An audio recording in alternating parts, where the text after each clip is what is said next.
بڑی مشہور حدیث کی ایک کتاب ہے صحاح ستہ، یعنی حدیث کی 6 مشہور صحیح ترین کتابوں میں صحیح جامع البخاری پہ سب سے پہلے نام صحیح بخاری کا آتا ہے۔ صحیح بخاری شریف کے مؤلف کا نام ہے سیدنا شیخ ابو عبداللہ محمد بن اسماعیل بخاری رحمۃ اللہ علیہ۔ آپ نے نہایت عرق ریزی کے ساتھ اس کتاب یعنی بخاری شریف کی تالیف فرمائی۔ آپ خود فرماتے ہیں کہ میں جب بھی اس کتاب کی کوئی حدیث لکھنے لگتا تو پہلے میں غسل کرتا اور پھر اس کے بعد ایسا ہے 2 رکعت نماز پڑھتا اور پھر اللہ رب العالمین سے اس حدیث کے بارے میں دعا مانگا کرتا اور اس کتاب کے بارے میں دعا مانگا کرتا۔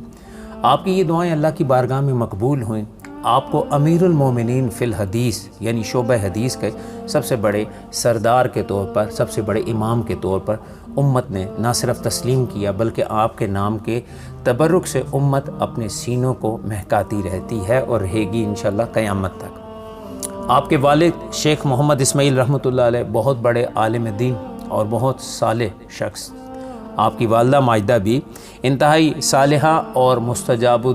دعا قسم کی خاتون کی کہ ان کی دعائیں قبول ہوا کرتی تھیں۔ بچپن میں حضرت امام بخاری رحمۃ اللہ علیہ کے ساتھ ایک عجیب واقعہ پیش آیا۔ امام بخاری رحمۃ اللہ علیہ اپنے والد شاہ اسماعیل رحمۃ اللہ علیہ کی اکلوتی اولاد تھے اور عین ایسا ہے جوانی کی حالت میں ہی ان کا انتقال ہوا اور آپ کی والدہ نے امام بخاری رحمۃ اللہ علیہ کو پالنے کے لیے اور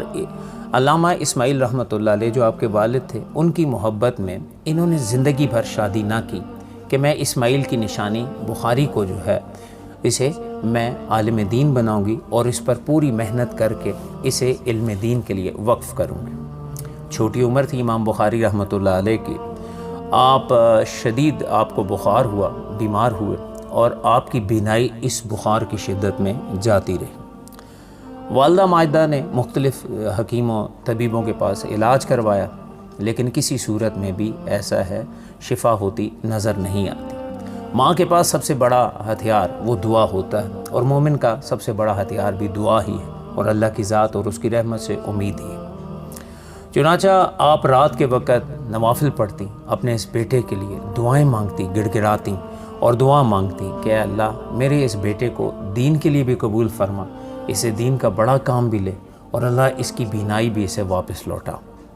ایک رات سوتے میں قسمت کا ستارہ چمک اٹھا، دل کی آنکھیں کھل گئیں۔ خواب میں دیکھا کہ حضرت سیدنا ابراہیم خلیل اللہ علیہ السلام تشریف لائے اور فرما رہے ہیں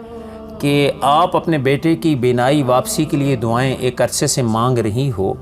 مبارک ہو تمہاری دعا تمہارے بیٹے کے حق میں قبول ہو چکی ہے۔ جب تم صبح اٹھو گی تو تم دیکھنا تمہارے بیٹے امام بخاری کی آنکھیں آ چکی ہوں گی، اس کی بینائی اللہ نے واپس لوٹا دی ہے۔ ایک ماں کا اتنا تڑپنا اللہ کی بارگاہ میں اتنا مقبول ہوا کہ جب آپ نے صبح اٹھ کر امام بخاری رحمۃ اللہ علیہ کو جگایا تو وہ چیخ مار کر ماں کے ساتھ لپٹ گئے اور روتے ہوئے کہنے لگے، اماں آپ کا چہرہ مجھے نظر آ رہا ہے، آپ کی دعائیں واقعی اللہ نے قبول کر لیں جو آپ میرے لیے مانگا کیا کرتی تھی۔ ماں کی دعا مقدر بنا دیتی ہے، ماں کی دعا قسمت سنوار دیتی ہے، ماں کی دعا نابینا بچوں کی آنکھیں واپس لوٹا دینے کی صلاحیت رکھتی ہے۔ ماں سے بڑھ کر کوئی نام کیا ہوگا، اس نام کا ہم سے احترام کیا ہوگا،